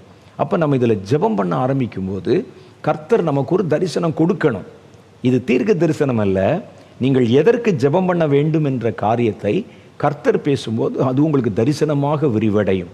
இப்போ நம்ம உட்கார்ந்துருக்கிறோம், ஆண்டவர்கிட்ட கேட்கும்போது, ஆண்டவரே உங்கள் மனசில் என்ன இருக்குது, நீங்கள் எதற்காக இப்போ ஜெபிக்க, நம்ம 2 பேரும் சேர்ந்து அடுத்து என்ன ஜெபிக்கலாம், ஜெபிக்கிறதுக்கு உங்கள்கிட்ட இருந்து உங்கள் தரப்புலேருந்து என்ன சொல்கிறீங்க, இப்படி நம்ம காத்திருக்கும் போது தான் கர்த்தர் பூமியில் ஒரு பெரிய ஒரு பயங்கரம் வரப்போகுது, அந்த பயங்கரம் வரும்போது என்னென்ன நடக்கும் அப்படின்னு கர்த்தர் சொல்ல ஆரம்பிக்கிறார். ஒரு முறை நான் ஆண்டவருடைய பாதத்தில் 2015 நான் காத்திருந்து ஜெபித்த போது, ஜெபித்து கொண்டது மத்தியானம் 3 மணி. அப்போ ஜெபம் பண்ணும்போது நான் இந்த மாதிரி வழக்கமான முறையின்படி தான் நான் தனி ஜெபத்தில் நான் ஜெபிப்பேன். நாங்கள் கூட்டமாக கூடி நாங்கள் ஜெபிக்கும் போது கர்த்தர் பேசுகிற காரியம் வேறு. நான் தனிப்பட்ட விதத்தில் போய் தேவனுடைய பாதத்தில் காத்திருக்கும் போது தேவன் பேசுகிறது வேறு. எனக்கு அங்கே என்னென்னா நேரத்தை பற்றி சென்ஸ் இருக்காது, ஆட்களை பற்றின அக்கறை இருக்காது. தனியாக கர்த்தரும் நானும் அப்படி இருக்கும்போது நான் எவ்வளவு நேரம் வேணாலும் காத்திருக்கலாம். அப்போ நான் ஒரு முறை என்னுடைய காரியங்களை சொல்லி நான் ஜெபம் பண்ண பிறகு, ஆண்டவரே உங்கள் மனசில் என்ன இருக்குது, நம்ம சேர்ந்து ஜெபம் பண்ணுறதுக்கு என்ன இருக்குது, ஏன்னா பூமியில் ஒரு மனிதன் அதற்கு உத்தரவாதம் பண்ணணுமே, சொல்லுங்கள் நான் ஜெபம் பண்ணுறேன், நம்ம சேர்ந்து ஜெபம் பண்ணுவோம் என்று கேட்டபோது தான் கர்த்தர் இந்த கொரோனாவை பற்றின வெளிப்பாட்டை கொடுத்தார். 2015 கொரோனா ஒரு பெரிய கொள்ளை நோய் தேசத்தில், எப்போன்னு சொல்லலை, அந்த பெரிய ஒரு கொள்ளை நோய் வரப்போகிற தேசத்தில் அது கர்த்தர் பேச ஆரம்பிக்க அவர் என்னை ஜெபிக்கிறதுக்கு தான் அவர் சொல்கிறாரு, ஜெப குறிப்பு. ஆனால் கர்த்தர் பேசினா என்ன செய்யும்னா அது ஒரு திரைப்படம் போல விரிய ஆரம்பிக்கும். அது தீர்க்க தரிசனம் அல்ல, கர்த்தர் பேசுகிற ரகசியத்தை வெளிப்படுத்துகிறார். அது கட்டவிழ்க்கப்படும், மனிதர்கள் மூலம் வரும். அந்த தீர்க்க தரிசனத்தை நீங்கள் வாசித்து பார்த்தீங்கன்னா பிரமிப்பாக இருக்கும். சைனாவிலிருந்து வரும், அது மனிதர்களால் உண்டாக்கப்படும். ஆனால் அதை அவர்கள் நிறுவுவதற்கு முயற்சி பண்ணுவாங்க, கிருமிகளால் தான் வந்ததுன்னு சொல்கிறதுக்கு முயற்சி பண்ணுவாங்க. ஆனால் உண்மை அது அல்ல, மனிதர்களால் திட்டமிடப்பட்டு செய்யப்படுகிற காரியம். இது ஒரு தேசத்தில் ஆரம்பித்து உலகம் முழுவதும் பரவும். ஜனங்கள் கொத்து கொத்தாக மறிப்பாங்க, மறிக்கிறவங்களை கூட்டம் கூட்டமாக கொண்டு வந்து அடக்கம் பண்ணுவாங்க, மரித்தவருடைய முகத்தை கூட பார்க்க மாட்டாங்க. நான் அந்த ப்ராவஸை படித்து பார்க்கும்போது கர்த்தர் சொன்னதை படித்து பார்த்தா ஆச்சரியமாக இருக்கும். நமக்கு நடக்கிற சம்பவங்களை கர்த்தர் அப்படியே பேச ஆரம்பிப்பார். அப்படி பேசின உடனே நான் அந்த காரியங்களை அப்படி விளங்கி கொள்ள ஆரம்பித்து இப்போ என்ன செய்யணும், இதுக்காக ஜெபம் பண்ணு. அப்போ உடனே நான் அங்கே ஜெபம் பண்ணுகிறேன். அதுக்கு பிறகு கர்த்தர் சொன்னதை ஜெபிக்கிறவர்களுடைய கையில் கொண்டு வந்து ஒப்படைக்கிறேன். மோனனை இருக்கிறாங்க, அவருடைய ஜெப குழுக்கள் இருக்கிறாங்க, அவங்ககிட்ட வந்து கர்த்தர் நேற்றைய தினத்தில் பேசினார். கர்த்தர் பேசணுன்னே நான் ஜெபிக்கணும். நான் ஜெபிக்கிறது தான் கர்த்தர் பேசினார். நான் ஜெபிச்சுட்டு மேலதிகமாக ஜெபிப்பதற்கு முக்கியமான காரியமாக இருக்கும்போது அதை கர்த்தருடைய பிள்ளைகள் கையில் கொண்டு வந்து ஒப்படைக்கிறேன். அப்போ இதுக்கு இந்த அந்நிய பாஷை தான் தேவன் பேசுவதை நான் கேட்கவும், ரகசியங்களை பேசுகிறான்னு சொல்லியிருக்கேன். தேவன் பேசுகிறதை நான் கேட்கவும், நான் பேசுவதை தேவன் கேட்கவும் அந்நிய பாஷை என்பது ஒரு ஊடகமாக செயல்படுகிறது. நடுவில் அதுதான் இருக்குது, அந்த மொழியில் தான் பேசுவாங்க அங்கே. அதனால தான் நான் சொல்கிறேன், அந்நிய பாஷை வரத்தை இந்த ஜெப ஆவி பெறுகிறவர்கள் நீங்கள் நல்லா ப்ராக்டிஸ் பண்ணணும். அந்நிய பாஷை நம்ம கொஞ்சம் நேரம் பேசிட்டோன்னு சொன்னோடனே நான் அந்நிய பாஷை பேசிவிட்டேன் என்று நினைக்கக்கூடாது. அது ஆவியானவர் அப்போ தான் பேசிக்கிட்டு இருப்பார். அதை வந்து உங்களுடைய ஆவிக்குள்ளே டிரான்ஸ்ஃபார்ம் பண்ணுறதுக்காக பேசிகிட்டு இருப்பாங்க. ஒருத்தரை பேசி தான் அவரை வந்து பேச வைக்க முடியும். அப்போ பேசும்போது நீங்கள் என்ன நினைக்கிறீங்க, அது நீங்கள் தான் பேசினதாக நினைத்து கொண்டு போதும்போது அந்நிய பாஷை பேசினது அடுத்த கட்டத்துக்கு போவோம். ஒரு 2 வசனத்தை வாசிப்போம், ஒரு பாட்டு பாடுவோம், கொஞ்சம் கை தட்டுவோம். அப்புறம் நமக்கு ஜெப குறிப்பு கொடுத்துருக்குறாங்க, நம்ம வந்து வேலைக்கு வேறு போக வேண்டியிருக்கு, நேரம் ஆச்சு, இன்றைக்கி நம்ம எதுக்கு ஜெபம் பண்ணுறதுக்கு வாக்கு கொடுத்துருக்குறோம், பத்திரிக்கை வந்துருச்சா, அதுலேருந்து எடுத்து படி ஜெபம்னு சொல்லும்போது ஜெபம்தான். ஆனால் அது ஆரோக்கியமோ பலமோ நிறைந்த ஒரு ஜெபம் அல்ல. பலமான அசைக்கக்கூடிய ஜெபம் வரணும்னா ஆவியானோட மெர்ஜாகி நீங்கள் ஜெபிக்கணும். நீங்கள் பேசுகிறவருக்கு கேட்கணும், அவர் பேசுகிற உங்களுக்கு கேட்கணும். அப்போ அதற்கு ஊடகமாக செயல்படுவதுதான் இந்த அந்நிய பாஷை.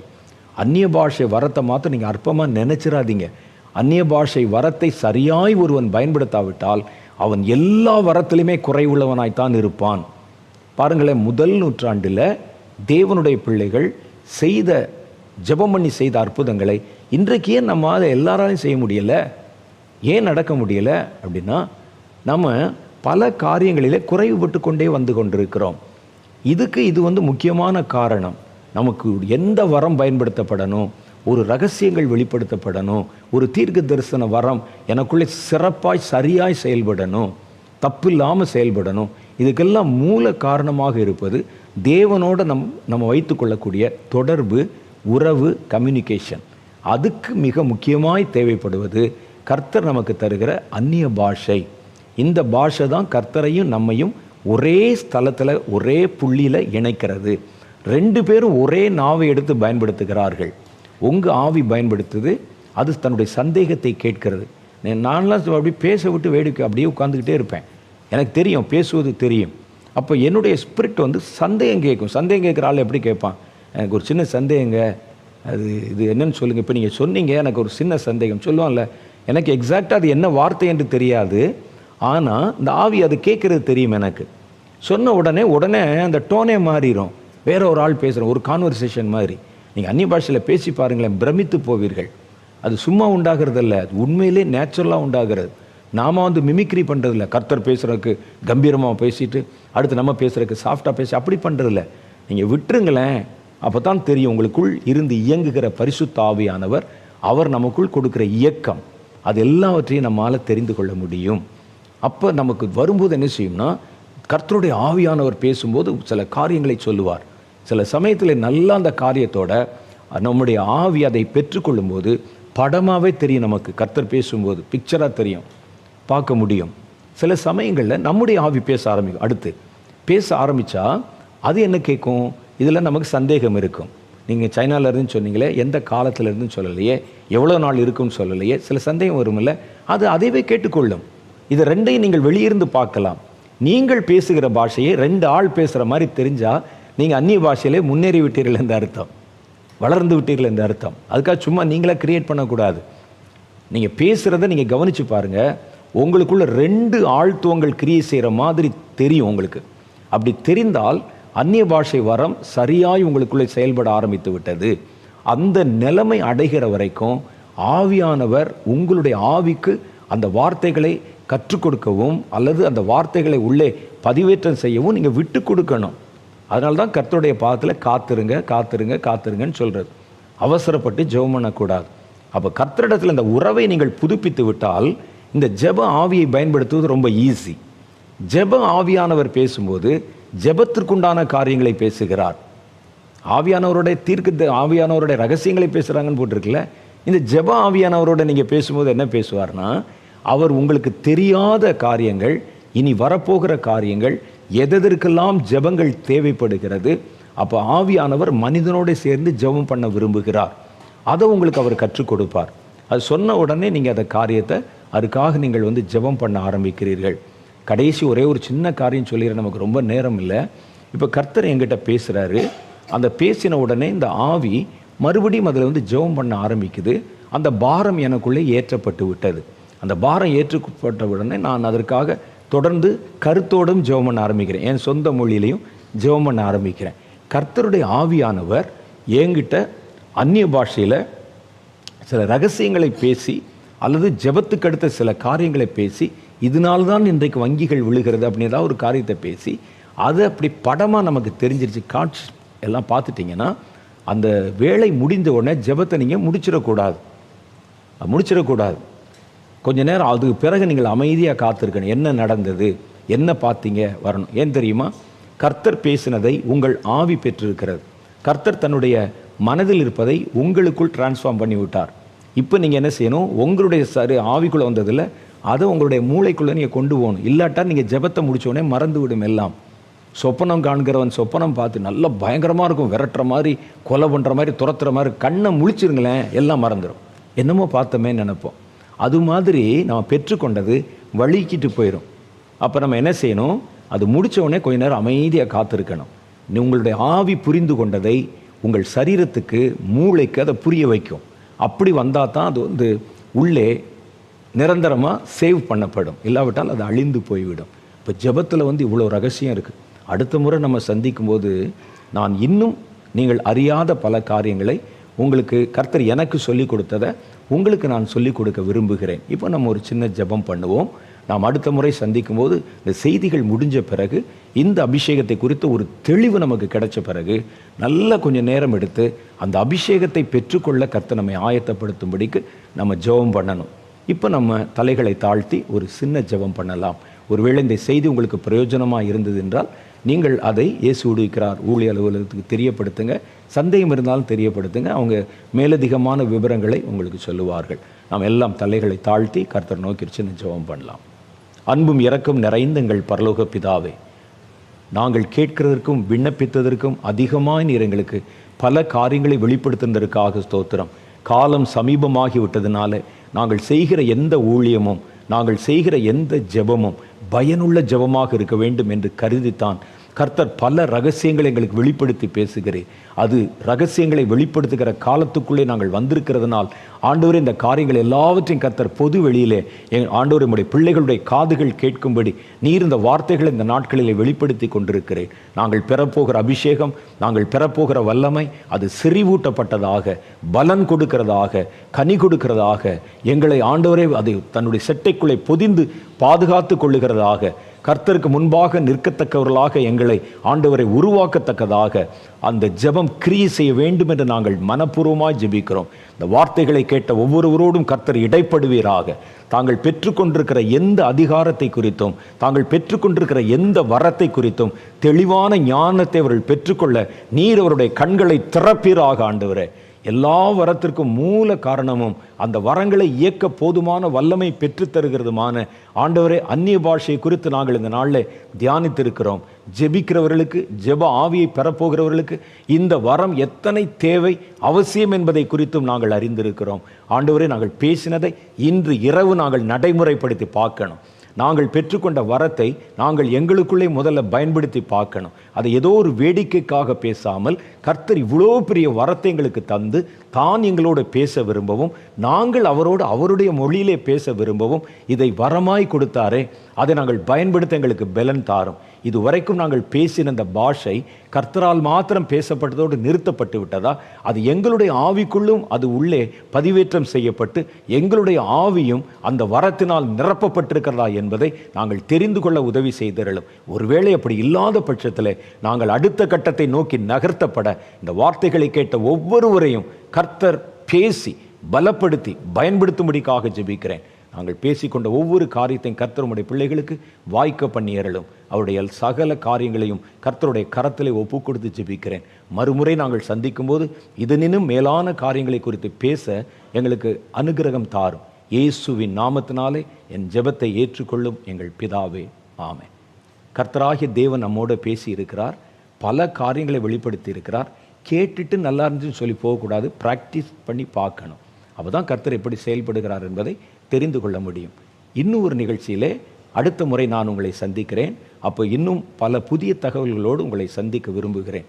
கர்த்தர் தாமே அவைகள் எல்லாவற்றையும் வாய்க்க பண்ணுவாராக. கர்த்தர் தம்முடைய பரிசுத்த செட்டையின் மறைவிலே உங்களை பாதுகாத்து வழி நடத்துவாராக. ஆமென்.